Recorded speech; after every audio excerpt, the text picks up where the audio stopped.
Crime branch દ્વારા 50થી વધુ ગરફોડ ચોરીના ગુનાને અંજામ આપનાર રીઢા આરોપીની ધરપકડ કરી છે. પોલીસે આરોપી વિજય હિંમત મકવાણાને ટ્વાલાઇન્સની ન્યૂ કોર્ટ્સ બિલ્ડિંગ પાસેથી ધરપકડ કરી છે. પોલીસે આરોપી પાસેથી રોકડા ₹1,50,000, સોનાનું બ્રેસલેટ, આઈફોન સહિત કુલ ₹2,39,950નો મુદ્દામાલ જપ્ત કર્યો છે. આરોપી ખૂબ જ રીઢો છે, જેણે ગુજરાત રાજ્યના રાજકોટ, જૂનાગઢ, ભાવનગર, અમરેલી, ખંભા, સુરેન્દ્રનગર, આણંદ અને સુરત ખાતે 50થી વધુ ગરફોડ ચોરીના ગુનાને અંજામ આપી ચૂક્યો છે. આરોપી છેલ્લા 3 માસમાં સુરત શહેરના અઠવાલાઇન્સ, રાંદેર, કુણાગામ, અડાજણ, અમરોલીમાં કુલ 18થી વધુ દુકાનો, મેડિકલ સ્ટોર તથા ક્લિનિકને ટાર્ગેટ કરીને ગરફોડ કરી હતી. પોલીસે હાલ આરોપીની ધરપકડ કરીને કાર્યવાહી હાથ ધરી છે.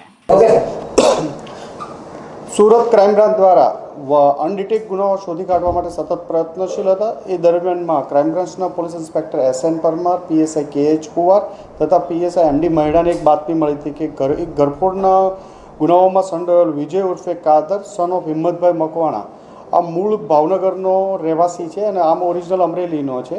એ અહીંથી સુરત આવેલો છે, જેને અઠવા પાસેથી એને પકડી પાડવામાં આવ્યો. એની પાસેથી ₹1.5 લાખ રોકડા, ચોરી કરવાના સાધનો, એક મોબાઈલ, આઈફોન વગેરે મુદ્દામાલ મળી આવ્યા હતા. આની પૂછપરછ કરતાં ખબર પડી કે આ આરોપી ખૂબ રીઢો ગુનેગાર છે. અગાઉ 34-35 ગુનાઓમાં પકડાઈ ચૂક્યો હતો અલગ અલગ જગ્યાઓમાં, જેમાં ગીર સોમનાથ, જૂનાગઢ, અમરેલી, ભાવનગર, રાજકોટ, સુરેન્દ્રનગર, સુરત, અમદાવાદ ગ્રામ્ય, અલગ અલગ જિલ્લાઓમાં ચોરીના ઘણા બધા ગુનાઓમાં સંડોવાયેલો હતો. એની પાસેથી જે મુદ્દામાલ મળી આવ્યો એમાંનો એક ફોન તો સુરતમાં 2014માં એક ગરફોડ દાખલ થયેલી હતી, એ ગુનાનો મુદ્દામાલ એની પાસેથી મળી આવ્યો. અને અત્યારે પૂછપરછ દરમિયાન 18થી વધુ અલગ અલગ જગ્યાઓના એણે ગુના શોધી બતાવેલા છે કે અલગ અલગ 18થી વધુ જગ્યાએ ચોરી કરેલી છે. આનો મોટો ભાઈ છે એ અરવિંદ હિંમતભાઈ મકવાણા, એ સુરત જેલમાં 6 માસ પહેલાં પકડાયેલો હતો પૂનાની એક ગરફોડના ગુનામાં.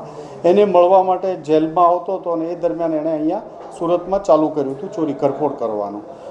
ટોટલ એની 50થી વધુ ગુનાઓમાં સંડોવાયેલો છે અને એની પૂછપરછ ચાલુ છે. સુરતમાં અલગ અલગ રાંદેર, અઠવા, અડાજણ, અમરોલી અને પૂના પોલીસ સ્ટેશનમાં એના વિરુદ્ધમાં ગુનાઓ નોંધાયેલા છે.